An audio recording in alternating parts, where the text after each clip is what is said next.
in celebration of the return to our shows of One Love More Sibanda.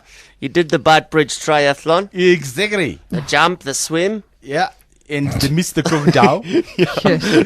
So, in celebration of his return to our shows, yes, we can continue with the Sibanda Fowls. Yay! That's correct.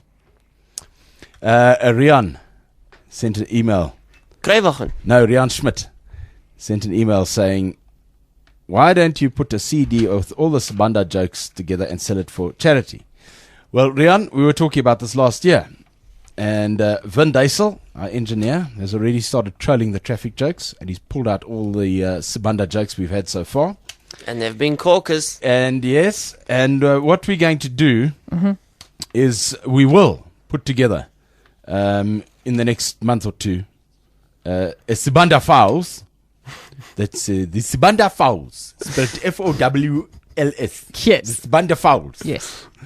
And if you buy it, you get citizenship to Zim. Exactly. Get free citizenship to Zimbabwe. No, we will. And we'll put it together for charity. What I'd like to find out, maybe there are some ex-Zimbos here who can help me out. If we put something like this together, one of the charity organizations in Zimbabwe that does a huge amount of work, because bear in mind, when you think about a lot of Zimbabwean pensioners, there were people who put money into pension funds. Oh, absolutely. And in the 70s and 80s, they were thinking, okay, well, I'll have 10,000 Zimbabwe dollars a month, which is hobos of cash to live on. Don't worry about that.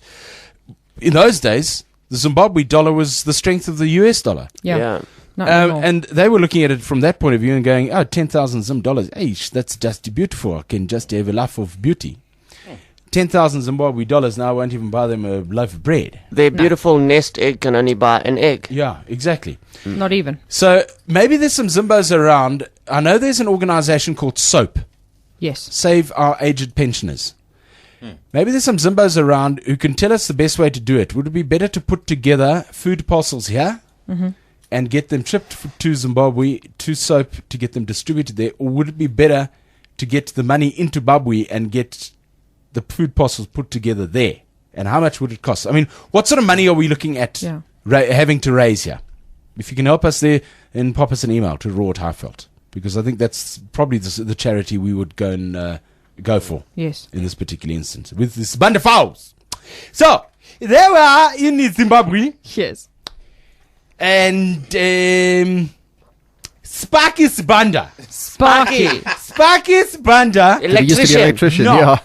No. Sparky Sibanda is one of the biggest taxi operators. Oh, you know how he got his name? How? He was actually electrocuted while, in the engine. Yeah, so he survived. Oh, on the fence. On the fence. Yes. Was electrocuted. They called him Sparky. Yes. But he is the biggest taxi operator. Yeah. In Harihari. Okay. Running taxis, not only from Harihari through Koroi to Kariba, okay, but from Harihari to Bulawayo, yes, from Harihari to Mutare, from Harihari to Masvingo, and further south to Bad Bridge, to Vumba, to Betnaf Bridge, to Zonke something. To the growth point. To all the growth points in Zimbabwe. What is the signal for the growth point? Growth point is not yet a town. Yeah. Yes. It is developing. So it's not one finger in the air pointing up. No. No. It's not that. That's not a growth point. But by far way, Sparky Sibanda's most lucrative route is the route from Harihari direct to Johannesburg, especially at this time of the year. Of course. Because Zonke something people is trying to get from Harihari to Johannesburg. Yes. Back to Johannesburg to go back to the place of work on the William Nicol intersection. That's it. So his taxi is more like a 4x4. He doesn't go on the roads. Yeah, now he goes everywhere else. Yes. The back roads. What happens at this time of the year is he needs extra drivers because business is burgeoning. It's booming. It's burgeoning. Yeah. So he approaches his cousin, Smut Sibanda. And that is not S-M-A-R-T.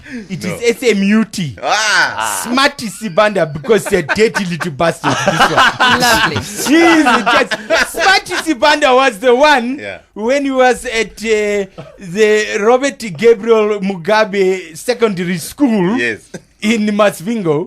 He was the one who was captured behind the tractor shed with Grace Chibuku. And he was in grade 4 at the time. And he was captured with Grace Chibuku behind the tractor shed. And Grace Chibuku was performing a certain act with the Smut Sibanda. And he got captured. Anyway, Sparky Sibanda approaches the Smut Sibanda and he says, you Smut.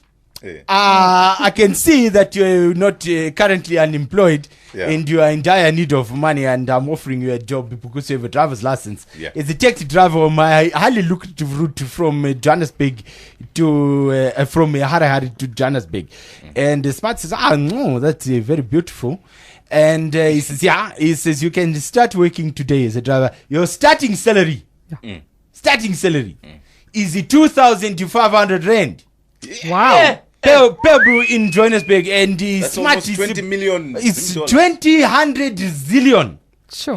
And Smart goes, no, that is beautiful. Is that my starting salary? He says, yeah. He says, okay, what is my driving salary?